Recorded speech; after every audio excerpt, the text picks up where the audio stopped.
hakkında məlumatı bir dənə Royal'ın dilindən işte. Mən dinməyəcəm.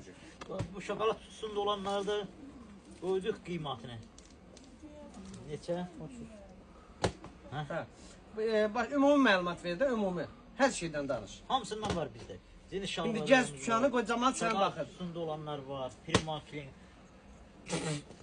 Onu sil. Calvin Klein neydi? Hə. Davam elə, davam elə, davam elə. Davam elə. Onlar onsuz da bilirlər ki, özləri bilir də nə demək istəyirsən. Yani Şalvarlar prima neçədən klaslarda başlayır var. qaqa? 25 manatdan, 18 manatdan, hər 10 manatdan başlayır 10 şalvarlar. manatdan başlayanlar da var. Bəli, cins şalvarı bəqilər 18 manat Sumqayıtda da. Sonra yeni Bəqilər. gələn gəl buradan göstər Real. Bir dənə qoy görsünlər açılışmış. Hamısı bizdən var. Sonra bax bir dənə bu kətanlara baxın, xahiş edirəm bax.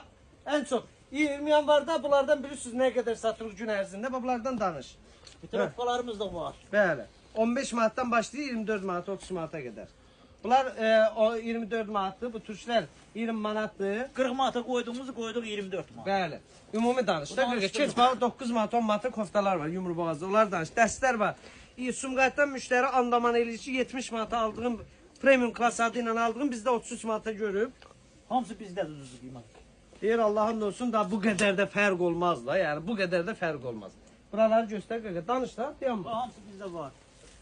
Yeni sezonlar hamısı bizdə var. Bəli, kişilər gəlsin. 28-də də filialımız var, 20 yanvarda da Sumqayıtda da. Fərqi yoxdur. Bizə gəlsin ərəsiz. Bax hamısı bizdə var. Pulu başqa yerə Cins xərcləməsinlər. şalvardan, ondan sonra yay koftası, hamısı bizdə var.